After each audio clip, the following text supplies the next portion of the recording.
Okay, so good afternoon, all of you. So I think till this point we have discussed in the previous class that just try to figure out that the TCP is reliable data transfer where it fits, means whether it is a selective repeat or it's a go back N. So our conclusion was that okay, this TCP reliable data transfer protocol have features from some features from go backend and some features from selective repeat. So it's a mix of both standard protocols.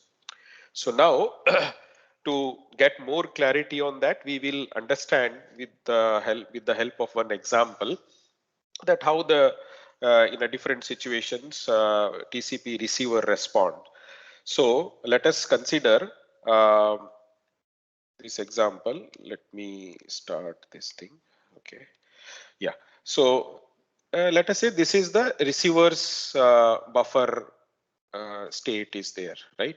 So initially, let us say after the initial handshaking, it is uh, means conveyed by each other or sender side that so this is a receiver side status, that the initial starting sequence number will be the next sequence number that the sender will send. The segment will start from the 100 number. Okay, so now next expected, so expected sequence number for the receiver is 100.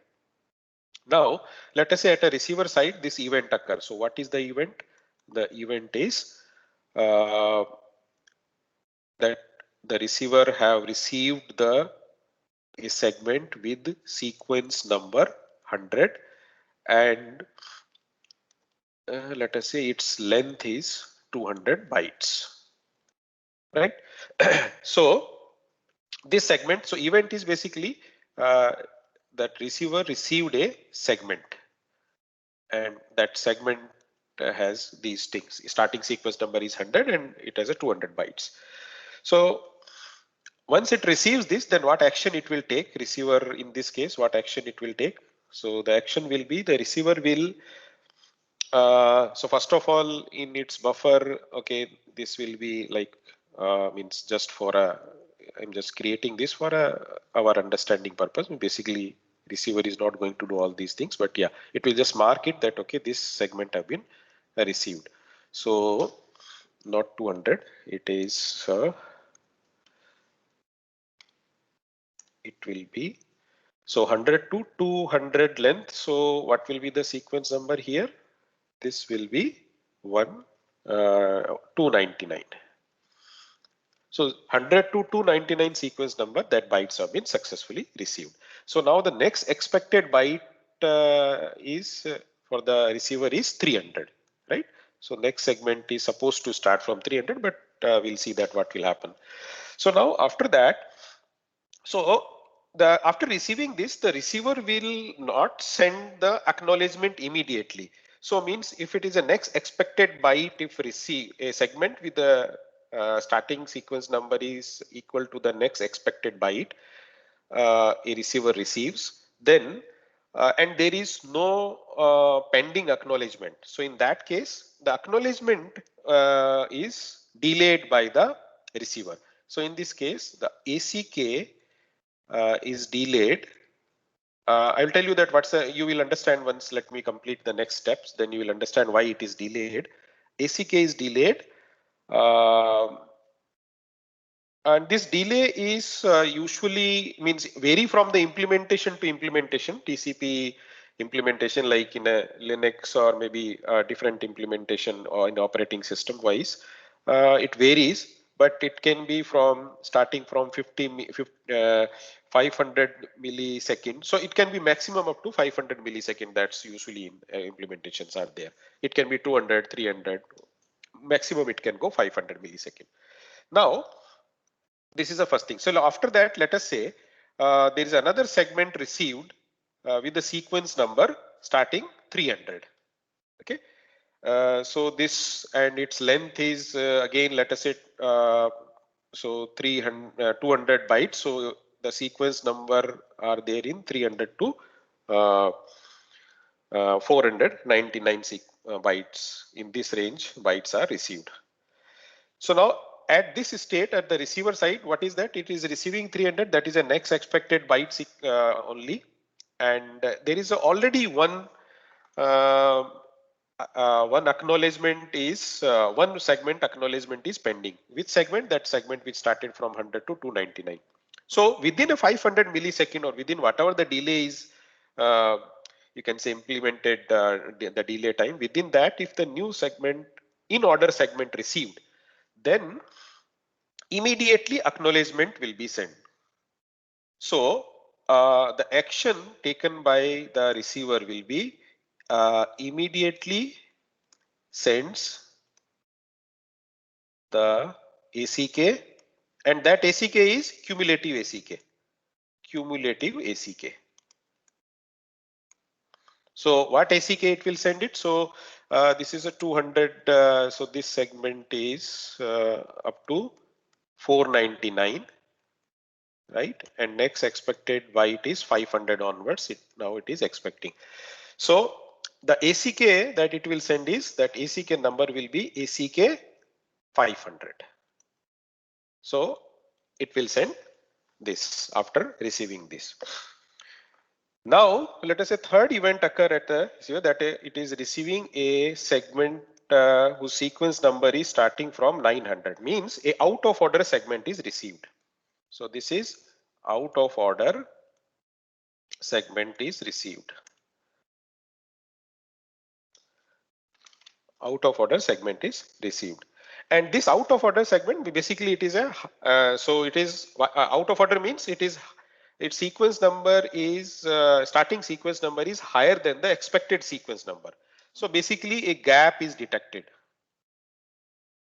Means expected was 500 and what is received, that is a 900, right? And this 900 the length is, let us say, can assume starting from 900 to, let us say, 1299, right?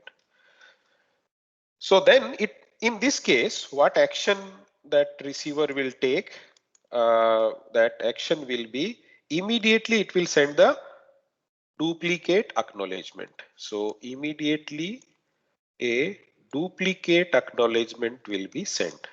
Now what is duplicate acknowledgement? So acknowledgement actually it will send, so it will receive this packet and out of order packet it will buffer it. So let us say 900 onwards is coming somewhere here, 900 to 1299, and then next will be basically 1300 after this. So this has been received, but this gap is there. So once it received this, okay, I was expecting 500 sequence number, but coming 900, immediately it will send the acknowledgement after receiving this. It will send the acknowledgement after receiving this. It will send the acknowledgement. That acknowledgement is 500. So this is a duplicate acknowledgement basically. 500 was already sent earlier, right? So it is a duplicate ACK, indicating that I am waiting for 500, a segment which is starting from 500, right? So it will send the ACK 500. So a duplicate acknowledgement it will send. Now, fourth event, let us say that occurs is it receives a segment with the sequence number, now let us say 500, right? And this length is 200, so 500 to, let us say, it is going to 699, means it receives a segment which partially fills the gap, but in order, that is in order, right? So 500 is basically expected and 500 to 700 means somewhere here, let us say.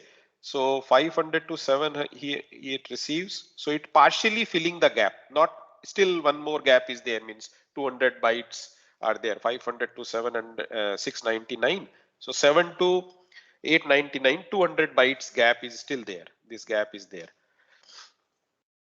Okay, so if a receiver receives a segment and that fills the gap partially, then it will send the acknowledgement. So it will send, so action will be sends acknowledgement. What acknowledgement it should send? 700. ACK 700, because up 699 has been received and next expected sequence number is 700. So this 700 it will send if the gap is filled from the in order, right? If the suppose in place of that, if this gap is filled, then it is out of order packet and gap detected, then this event whatever action taken, so action would have been taken according to this event, means a duplicate acknowledgement been sent indicating that this is the next expected byte number is there. Okay, so so with this example, I think you understand. It clears again that okay, yes, whether it is a TCP reliable data transfer protocol follows a go backend or SR. So out of order packet buffering is there. One more thing I want to tell you, there is in a RFC of TCP, it is not means explicitly mentioned that okay, whether the out of order packet needs to be buffer or not. But in most of the practical implementation of TCP, this out of order packet buffering is implemented. And we know that there are certain advantages are there of that, because unnecessary otherwise that packet needs to be retransmitted. So out of order packets it buffers, and cumulative acknowledgement it sends. Okay, so these features are matching from the cumulative acknowledgement feature is matching from the go backend, and out of order packet buffering is matching from the selective repeat, right? Okay, any other question? Any question at this point? If anything, if you have I have missed out, or that is not. Excuse me, sir. Yeah, yes. Sir, how, why is TCP delaying the acknowledgements? Could you please Ah, repeat, please? okay, so initial acknowledgement it is so it says that when it is delaying the acknowledgement, when there is no outstanding, there is no pending acknowledgement is there, means the receiver is expecting the sequence number 100 only. Before that, all the acknowledgements, all the segment acknowledgement have been delivered or have been sent. And now uh, the so in this case, when it receives the this segment with sequence number 100, this was the only segment whose acknowledgement is pending. So in that case only it is delaying. And the purpose of this is that okay, let us say within 500 millisecond, if it is one or two segments it or more receives, then a cumulative acknowledgement can be sent. That will reduce the control overhead of the overall you can say protocol, because ACK which is going, that also means say is a kind of a control overhead basically going in a network, few bytes are going. So if you can reduce the control overhead, then the remaining you can say available bandwidth can be maximum utilized for the data sending only, and control packets can be reduced. Because overall if you look at all protocols have some control packets also they send, and that altogether it becomes a huge chunk. And these control packets are also using the same bandwidth which is available for because bandwidth is not separated in the internet that okay, this is for a control packet channel and this is for data packets and all, right? So the this is the means purpose of this. So if some so that's why if you immediately receive another packet and there is a one packet's acknowledgement is pending, then it sends immediately. Because if delays, then it will be a problem. Maybe sender will not be able to slide its window, and it maybe sending rate will be affected due to that. But if nothing is everything has been acknowledged and the very first packet received, okay, I can wait for some more time, and so that I can send a cumulative acknowledgement for 2-3 segments together. Okay. Okay, sir, got it. Yeah. Thank you. One more important concept I want to tell you here itself, that is that uh, means segment. What is the maximum segment size? We call as a MSS. I think I forget in the last class to tell. So let me change the color so it will be more visible. So what is MSS? So maximum, MSS stand for the maximum segment size. Maximum segment size. So this maximum segment size is decided, or you can say directed by the link layer property. So link layer, like Ethernet is a link layer property. Right now you don't know, but okay, you are familiar with the Ethernet 802.3. Like 802.11 is for use for the wireless. So link layer, you can say technology. What link layer technology or protocol we are using? So each link layer protocol have a restriction in terms of what is a maximum you can say data which can be maximum frame size which can be there. You know that at a link layer we call packet is termed as a frame. So the frame size at link layer or for each link layer basically frame size is fixed for maximum frame size is fixed more precisely. Maximum frame size is fixed means, and there is a reason for that we will understand once when we'll do the link layer protocol, right? We will discuss the link layer, and this is called as a MTU. So for each link you have a MTU. MTU stands for maximum transfer unit. For each link that has a maximum transfer unit that is. So for Ethernet, with respect to the Ethernet, I will say for Ethernet based networks links, this MTU for Ethernet is 1500 bytes. Means 1500 bytes maximum it can be there as a payload at a link layer. So this 1500 includes, so means whatever is coming from the, you say that from the network layer, because after network layer, then the next layer is a link layer. So link layer will receive the data from the, which includes basically IP layer plus TCP and plus application data, correct? Application data that includes application header also. So all these things that receives at the application layer. Once application layer link layer receive this thing, then the link layer add its own header to that. So the MTU is basically this one, right? So this MTU 1500 bytes for the Ethernet, it includes 20 byte. So if I want to know that, okay, what is the application level data which I can send in a segment, right?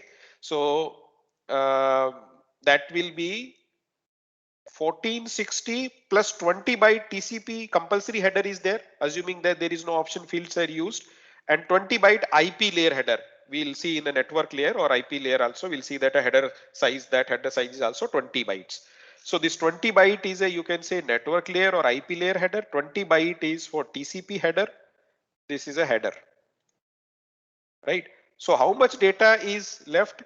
Means the application level that application can send to the transport layer is 1460. So for Ethernet based network, 1460 is the maximum MSS or maximum segment size is 1460 bytes, right? And that is application data, okay? Application data. And don't forget that is application data include application header plus the data, right? So if I say what is the frame size at maximum frame size which is allowed at a data link layer, so 1500 bytes it can receive from the up to the network layer, plus 18 byte header is for link layer. 18 byte header is for link layer. So we will see when we'll discuss the link layer that, okay, 1518 byte is the maximum frame size of the link layer of the frame in the Ethernet based networks, including the link layer header. And what is the reason for that? Why these 1518 bytes have been fixed? That we will come to know once we'll discuss that protocol. Okay, so I hope you understand that what is the MSS and MTU, how they are related. Now one more thing, now you know that between source to destination there may be multiple links are there, right? This is source or this is sender and this is receiver. Suppose TCP sender is there, TCP receiver is there. There may be multiple link, first link, second link, third link, right? Now each link may have it on a different link layer technology. This can be Ethernet.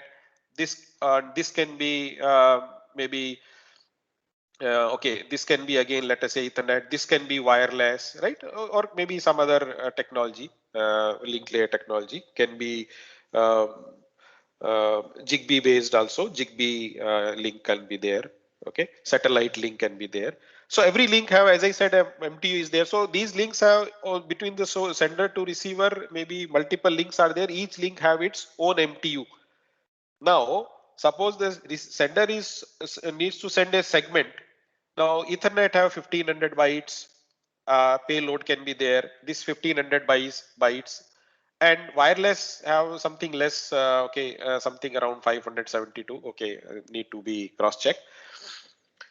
So now, means in this case what happened, when the segment will arrive here, then that segment will not be sent as in a single segment on this link, so it has to be fragment, right? So there are protocol which can discover the MTU of the path, and then so in this case the MTU of the path is 572 bytes. So the segment size, if the more than 572, then that segment cannot be sent over this link. So a MTU discovery, we call this as an MTU discovery. So using the MTU discovery, we can discover that what is the sender can find out what is the maximum transfer unit for this link, and accordingly the segments can be created at a transport layer. Okay. Excuse me, sir. Yeah. Sir, like on the internet, there can be multiple paths between sender and receiver. So, sir, like Right. how does the MTU discovery algorithm? So multiple paths are available, but at a given point in time, the routing system provides one path, right? And that path, reasonably, it's not like it is in every millisecond or every few milliseconds this path is changing. Whatever the strategy is there, let us say shortest path or least cost path, whichever algorithm is used, based on that, at a given point in time, out of these multiple paths, one path is considered as a path on which the packets to be forwarded between the given source and the destination. So if at that moment, if I use some protocol using that, I can discover that, okay, a probe packet can be sent and that will return me the MTU until the last hop between this given source and destination. Then from this all MTU values, the least one can be considered for the deciding the segment size. Okay, sir. Okay. So now move to the we'll just go first to the, let's say, closing connection. So connection opening part, we know that, okay, so three-way handshake, and we understood that, okay, that three-way handshake is something. These three messages are compulsory. Without that, there may be a half connection open state could be there, right? So for the connection closing also, the similarly special packets are sent. Say for example, the client wants to close the connection, means client don't have any new packet to be from the server. So it will say, okay, I want to close my connection. So close connection, a special packet goes, and you remember that flag, some 6 flags we have discussed. So this fin F flag is there, that is a fin flag, and fin flag is set to 1, means it is the connection is indication to the receiver that, okay, connection close is there, and this is also will be sent as in one segment, so some sequence number will be there, next sequence whatever coming in order. Okay, after once this this segment by as a fin flag set segment is received by the server, then the server enters in a state which is called as a close wait. Okay, and sender can still send the data. I mean, sender side closing is still not, is a close wait. It is waiting for the close, and this fin is acknowledged by a acknowledged packet segment. So acknowledgement bit is 1, and then the sequence what it is acknowledging, that is a sequence number x plus 1, means it is saying that x is received and x plus 1 is I am waiting for. So now the this client enters into the wait for server close, means this is a client initiated the, so the client side client is considering that, okay, I want to close the connection, I don't have anything new packet to receive, means I don't want to send a new request or something. Okay, so when the client is initiating a segment or initiating the connection close, then it can no longer send the data, but it can receive the data. Maybe some data is on the fly is there, that data it can receive, right? So after sending this fin segment, then it is entered into the fin wait 1, and once it receives the corresponding acknowledgement from the server, then it enters into the fin wait 2 state, right? And after some time, because client is interested to close the connection, so after some time the server will be also sending, because that immediately may server don't send that. Okay, server might have to send the previous request, so it want previous response to the previously sent request, so it will send some data that corresponding to previous request, and then after that it will initiate a fin means connection close. So it will server also will send a segment with the fin 1 bit, and servers whatever the continuous sequence number is there, it will send with that sequence number. Once this received by the client, then because now client receive that, okay, server also want to close the connection, so now server after receiving fin segment from the server, the client will enter into the timed wait state. Okay, and it receive this fin and then send the acknowledgement and then enter into the timed wait state, right? Okay, now what is, so this is means can go maximum up to means it can be 30 second, some implementation says it's a 1 minute, even it can be 2 minutes also, right? So the time wait state, how long it will wait. Now for what it is waiting, actually it is waiting for, let us say, it may be possible this acknowledgement which is sent by the client, that acknowledgement might lost or corrupted received as a at a receiver at a server. So then the server will not able to close the connection due to that, right? So means that acknowledgement can be retransmitted if the connection state means connection is not closed, because after closing then all the information of that related to that connection is removed, means, or maybe that socket on which the so the port number on which that connection was established, that port number might be used by some other application or for establishing some other new connection. So only this acknowledgement can be retransmitted only before the closing the connection finally. Means once it is closed, then means after that no information is there and no acknowledgement can be retransmitted, because all its memory will be released. Buffer and its sequence numbers, etc. Everything will be vanished. So that's why it is wait for some time, and during this wait period it may receive some of the packets which are on the fly, which have been delayed, maybe duplicated packet, and all will be consumed in this state only. Otherwise what happen, suppose it immediately close here, and there may be some in-flight data duplicated packet and that are still to arrive, and on that same port maybe the new connection is established, and that new connection will now receiving that old connection data, and the sequence number is also summoned, how it is means randomly it matches in that range, then the data can be misinterpreted by the new connection that okay, it is a valid data, and that will be a problem actually, right? So that's why this time wait state is compulsory. Okay, so a server also, once it receives the acknowledgement, then the server will also say closed, and after the timed state, the client also will close it. Now just understand the same thing with the help of just a moment. So with the help of this state diagram. So we just, this is a client, how the TCP connection for a TCP connection state transition at a client side happens. So we are discussing this with respect to the client and server, because most client server applications are use the TCP as a transport layer protocol. So let us say initially the connection is closed, and after that the SYN packet is sent, and after SYN packet sent, the client enters into the SYN sent state. Means SYN has been sent, and once it receives the, what will be the reply for the SYN packet from the server side? SYN acknowledgement. Means SYN flag is also one, acknowledgement flag is also one. So we call it as a SYNACK. Once it receives the SYNACK, then means the connection is established. Now in established state means data transfer can happen. So now here it is sending multiple segments, and these segments are received by the server in other remote side, and then they exchange the packets, right?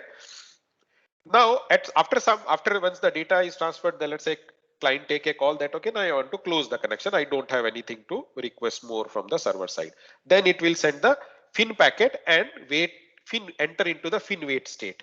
And in fin wait state, once it receives the acknowledgement of its fin packet, then it enter into the fin wait 2 state. And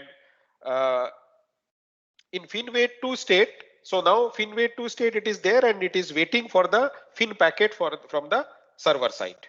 And once from the server side it receives the fin packet, and then it sends the acknowledgement of to this fin, last two these thing, receiving the fin and then sending the acknowledgement.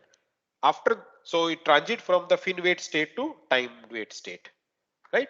So it is entering to time wait state, and then time wait state it wait for, as I said, 30 seconds, 1 minute, 2 minute, vary from the implementation, and then the finally connection is closed. So if you see that this connection close is basically a 4-way handshaking. Connection close is 4-way handshaking, and connection establishment is a 3-way handshake.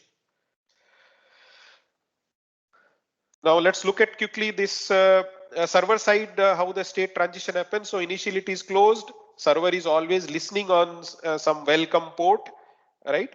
And once it receives any request from the client, then receive a SYN packet, then it send the SYNAC and enter into the SYN received state.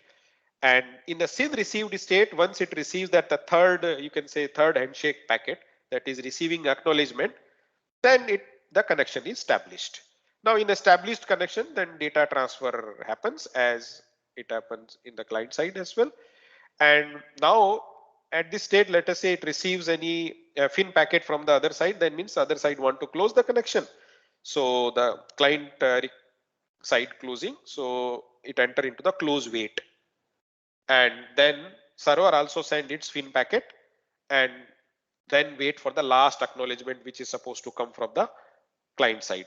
Once this acknowledgement is received, then the connection will be closed at the server side also. So if we just go back, you see that, okay, there are two things, means these two messages are corresponding to that, okay, the client side close is there. And once this is received, then means basically, so these two messages are corresponding to the server side close, right? Server send the fin and get the acknowledgement. Client send the fin and get the acknowledgement. But after receiving the acknowledgement, client is not immediately closing the connection, right? It is entering into the this. It is waiting. First of all, it is waiting for the server fin server side close, and then wait for some time to receive any in-flight data, as well as in case the final acknowledgement retransmit may require due to the packet loss or ACK loss. So that's why it is entering, waiting for that time.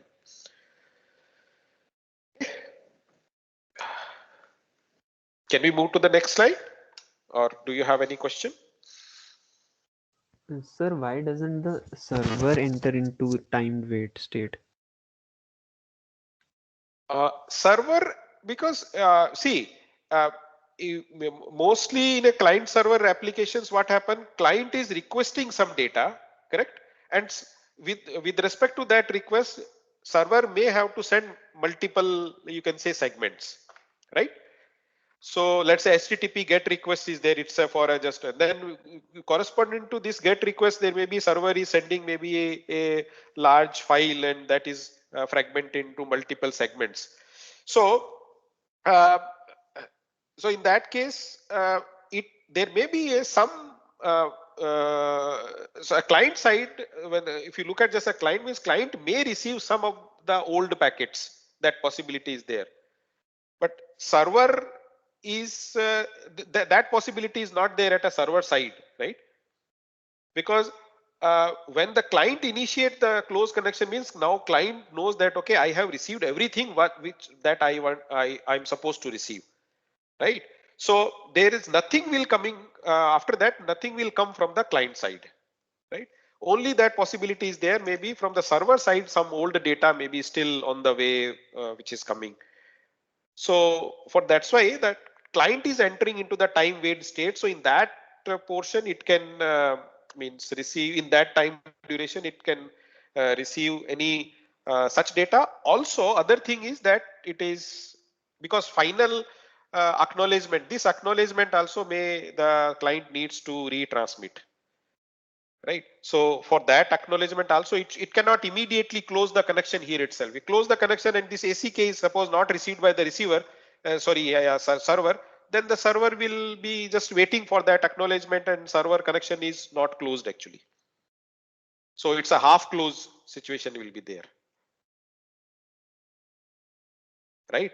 And in a client server always means most of the time basically the close connection request comes from the client side only, because client only knows that okay how much data we is to be get, and server is just responding for that only. It may be sometimes situation is there, okay, abruptly server also can close the connection, but that state will be kind of a server crash or fail something, and then anyway it will wait for some time to respond, and then no rate coming, then both side can release the resources. If no response is coming from the other side, then that one side can release resource and close the connection, but in that process they may have to wait for a long time. Excuse me, sir. Yeah. So why aren't we considering the worst case scenario of like multiple failures of bit from client to server at the end? Multiple failure of? I mean, loss of packets. Mm-hmm. So why aren't we considering that, sir? Like after some time, say 30 seconds, it will be closed. Then it will be able to send any packet to. But 30 seconds is a good enough time actually. 30 seconds is too much. You see that you have a link of some 100 Mbps also you will consider. Nowadays anyway 1 Gbps links are there. And RTT is hardly few millisecond, 200, 300 millisecond. So 300, 400 millisecond, you see 30 seconds is a huge time actually. So you can send maybe 10 times retransmission you can do.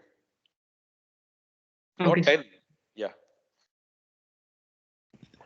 So I had a question from the previous slide. Yeah, tell me. So, sir, when the timed wait state starts on the client side, the client has received the final f fin bit equal to 1 and sequence equal to I, but for some reason the acknowledgement that the client sends that fails to be received at the server due to. That is something I am telling about, na? If this is fail. Right? Yes, so like how would the server know, like, yeah, I have to close the connection, because after some time the server will client not know. So that's why timeout will occur at a server side and server will send the fin bit again. Okay. Fin segment again it will send it and then the acknowledgement will be retransmitted. Right? So yeah, all right. Okay, so now we'll come to another important concept of TCP protocol, that is a flow control. So I have already talked about that. What is the significance of the flow control means? The purpose is that sender should not overwhelm the receiver.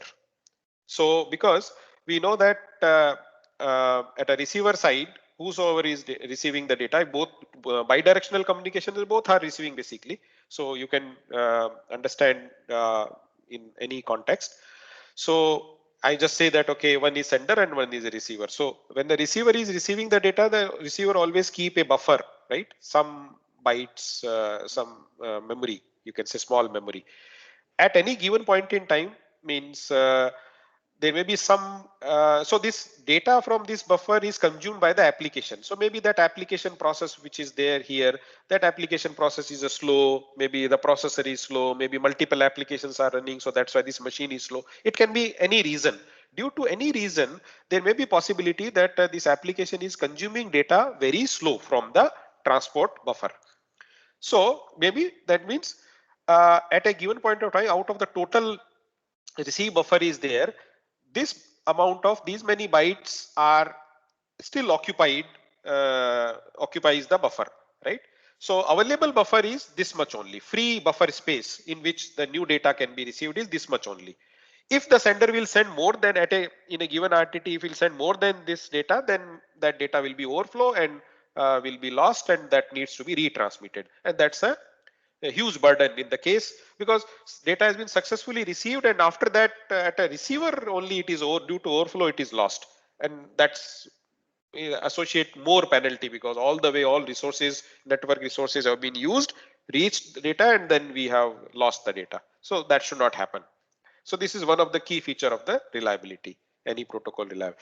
So that's why for this purpose only the receiver always in acknowledgement it sends the set the this receive windows field. If you remember that there is a receive window field is there in the TCP segment structure. So that indicates, okay, fine, the 10,000 1,000 bytes, okay, I can receive 1,000 bytes only. So this value is updated by the receiver at a regular interval, that okay, what is my receiving capacity is there. So this is the purpose of the so receiver advertise its free buffer space by including this RWND value in the TCP header. So receive receive buffer size is set via socket options, means you can set it when you are doing labs, that you see that okay, you can set what is the size of the buffer. 4096 is a default value. You can make it more or less, depends upon your requirement. And even operating system time, in some you say operating system also auto adjust the receive buffer. They also do control something. Okay, so that's the purpose of the flow control. So very simple, one header field is there to indicate that okay, how much the receiver right now have a capability or capacity to receive. Okay, now we'll go to the other important thing. So far we talk about if a packet is sent and its acknowledgement is not received in a time set time, and before timeout occurs. So means then means after sending the packet, the sender is going to wait for some time. Now how to decide that, how long sender should wait, right? So, or how to decide the timeout value, how to set the timeout value. Certainly it should be longer than the RTT. What is RTT? RTT is the measured time from segment transmission until the acknowledgement is received. Say for example, I send this thing and I receive the acknowledgement. So this is the RTT basically, right? Round trip time. It is called as a round trip time. It includes the transmission delay, propagation delay, queuing delay, and any processing delay at an intermediate hop. So everything's, and the complete all delay components are there in that. This is the RTT, right? Now this RTT, even between the sender and the receiver, same sender and receiver, for each packet, will the RTT is same for a given session, or it can vary. Suppose I say that, let's say this is the current path which is used between source and the receiver. So the packet 1 will send, or segment 1 will be sent, and then the segment 2 will be sent. Segment 1 and 2, and then the segment 100. Let's like that I'm sending 100 segments. So first segment which I send was RTT, and the 100th segment which I send that RTT. Are these two RTTs should be same, or it can be different? It can be different, sir. The delays will be different, and the because fine, you can say that sir, path is same, then RTT should be same. Path is same, but you say the congestion, or means the queuing delay will vary. That time to time the queuing delay is changing, right? Because first packet when arrived at that time, let us say all the queues were empty, so immediately that packet was processed. But when the 100th packet comes, that time maybe some other traffic was also there, so that time that packet has to wait for another 50 packets to process, and then its turn come to the process. So that's why it is variable wait is here, variable wait is here, variable wait is here. Due to that, my RTT is always changing. So my RTT is something like that. It's a very fluctuating value I'm getting. So if you say sample, you take it every in every round you will get some RTT, let us say 200 millisecond, then next packet RTT 250, next maybe 150, next maybe 300, something like that milliseconds. So now based on this value, it means instantaneous value, it is very difficult to set any means time in any value of timeout based on that, because it very frequently it is changing, that's very difficult. Maybe because if your timeout is too short, then the premature timeout occur and unnecessary retransmissions will be happen. And if the timeout is too long, then the response to the delayed packet will be response to the lost packet will be delayed, right? Because retransmission will occur. So actually the packet was lost long back, and because of your timeout is very long, that's why you could retransmit only after the timeout occur. A long timeout was there. So response to the delay will be response to the packet loss will be delayed. And if too short means we keep very small timeout, then maybe unnecessary retransmissions will be there. So it should be appropriate. Now appropriate means based on the current RTT, what is the in the current moment what RTT is there, it should be related to that, right? So for that purpose, there is a RTT estimation formula given by the Wen Jacobson, the person who have invented the transmission control protocol. So this is the scenario. In this picture you can see, first look at a picture and then we'll come to this formula. See this blue line is basically, this blue line is a the actual RTT means, right? Means every packet, let us say if I just send a packet and measure the send time, and then when acknowledgement received, then I measure the time, and then the difference of that I calculate as a RTT. So if this I am doing for each and every segment which is sent by the sender, then I will get this kind of a fluctuated graph, you can say. So you can see it is fluctuating from roughly 180 millisecond to going up to 300 plus. So this way it is varying. What we want for setting the timeout means we need some average kind of RTT, right? So this line, that pink line is saying that's averaging out kind of thing, right? So then it will be easy to set the timeout based on this regulated RTT or averaged RTT. So the formula, because it is changing at each you can say each round, RTT value is changing. So we use a exponential weighted moving average formula. So this you see, so our estimated RTT is equal to 1 minus alpha. Alpha is a parameter which decide weights actually, to estimated RTT plus alpha into sample RTT. So in this formula, so this is exponential weighted moving average formula.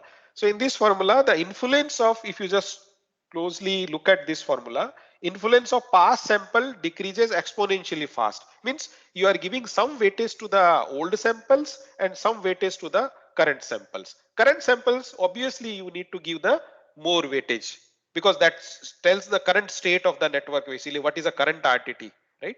But old samples also you are considering to give some weight, and using that you are calculating, you are estimating the RTT value. So at this point, if I say my RTT value is something, let us say 220 or something, but actual RTT is okay, is something different, that anyway it's fluctuating. In the next round itself, that actual RTT becomes below 200 actually, right? So I'm getting some kind of a average, and that gives me a better approximation for deciding on the timeout value. So this alpha value is experimentally find out that how much weightage we should give. So they come up with the different weights, and then they say this is a 0.125 is alpha value if you use it. I will take one example to explain this. So, okay, before going to this example, so this is a one thing. So what we did, we have an average RTT sort of thing. So this estimated RTT is there. Now this estimated RTT once we have, now because we have to calculate the timeout basically. So for timeout we are taking the estimated RTT plus some safety margin should be there, and safety margin should be set like that if the variation in the estimated RTT is more, then the margin also should be more, because more variation means your system is more unstable, right? So in more you can say the chances of you can say incorrect estimations are more, so you should add more you can say safety margin in that case. So the safety margin is calculated using the deviation RTT. So again, this formula in some beta parameter weightage you are associating. So 1 minus beta into deviation RTT, right? So you can consider this formula like a deviation RTT. This is the initial deviation RTT. This is the first sample of the deviation RTT. So you'll calculate the previous value, whatever the current value is there, and new value you can calculate as a deviation RTT1. And beta into sample RTT minus estimated RTT. So this is you're telling that current sample of RTT is, let us say, 200 millisecond, or my estimated RTT, which is running average sort of thing, that is, let us say, it is 80 millisecond something, right? So this way, so this is a absolute difference, so it can be plus and minus, so we consider positive value only, and beta value is 0.25. So now I have this safety margin also I calculated. Means for the safety margin, a deviation I calculated, right? Means, so if the more deviation is there between estimated and sample RTT, then accordingly deviation RTT value will also be more, and safety margin will be added more. Now final timeout formula is estimated RTT, which is current estimated RTT, plus 4 into deviation RTT, and this is basically my safety margin. Okay, so I just take this example and then we'll close it. So I just calculate for you. So in this example, there are 3 RTT samples are there. Means at a regular interval, basically the sender takes the current RTT value. So this is the first you can say sample, this is second sample, this is third sample, all are in milliseconds. Assume that initial RTT estimated RTT is 200 millisecond. Okay, and initial deviation RTT is this, beta is same value we are taking, and alpha is also we are taking same value. So after first sample, if you just look at after first sample, my estimated RTT, so estimated RTT equals to 1 minus alpha into so after first sample, so estimated RTT 1 I am saying, into estimated RTT 0, that maybe that I can consider is, say, this is estimated RTT 0 initial value, and plus alpha into sample RTT. So my first sample is this, right? So this is sample RTT 1. So I just put this value in the formula. So it is give me 0.875 into estimated RTT is 200 millisecond plus alpha is 0.87. It is 0.125. So it is 0.125 into sample RTT is how much? 150. First sample RTT. If I solve this, I will get 193.75 millisecond, right? So this is my first estimation. So after first estimation, then what I will do, I will calculate the deviation RTT also based on these value, and then I will calculate the timeout value. But I am going to the first. I calculate the next one more iteration. I will calculate first, and then I will go with the RTO value, retransmission timeout value.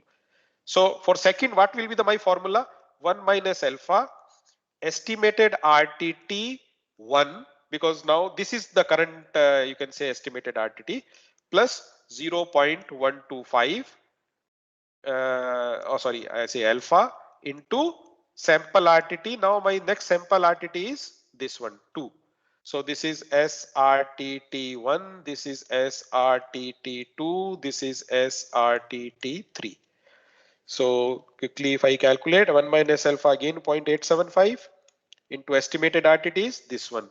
So 193.75 plus alpha is 0.125 into second sample is 200. So 200. This is coming 194.53 millisecond.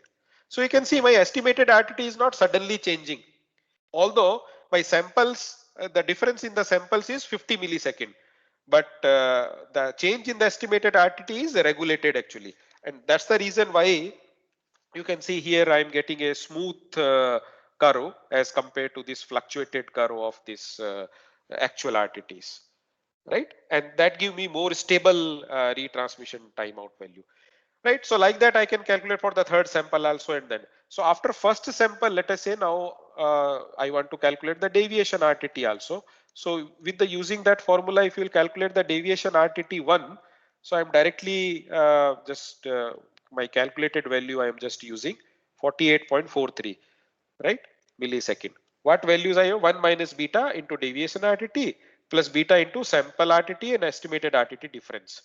So the previous step is something 0.75, that is 1 minus beta, and the deviation RTT, initial deviation RTT is 50 milliseconds, so multiply with the 50 plus beta value is 0.25, and difference, absolute difference of sample RTT and the estimated RTT. Sample RTT, estimated RTT, this is estimated RTT and the sample RTT is 150.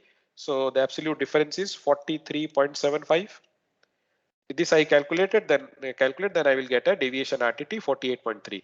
So after first sample, after this sample, what is the RTO value, retransmission timeout value? That will be estimated RTT 1 plus this is RTO, retransmission timeout, after first sample. Estimated RTT 1 plus 4 into deviation RTT. Correct? So estimated RTT is how much? 193.75 plus 4 into deviation RTT is 48.43. Yeah. So this will give me 387.47 as my millisecond as a retransmission timeout. So this is a current retransmission. So at this moment, the retransmission timeout is 387.47 millisecond. So any outstanding packet for which the acknowledgement is not received, sender will wait for this much of time and before retransmitting it. Okay, so I think we'll just stop here and we'll continue in the next class. So tomorrow class time we are conducting the quiz. So the syllabus for the quiz is up to the today's topic what we have discussed so far, right? And it will be on the class time only, and you will get a 45 minutes, and you have to go to the Nalanda AWS. So before that, you just check that okay whether your Nalanda account is working perfectly. In case it is not working, please you can communicate to me. So I will restore your account on that if any problem is there. And MCQ questions will be there, and other details about the how related to the negative marking or how the questions are there or marking scheme, etc. That I will. That you will get it at the time of the exam. It will be there before the exam. A message will be there on the Nalanda only. Okay. So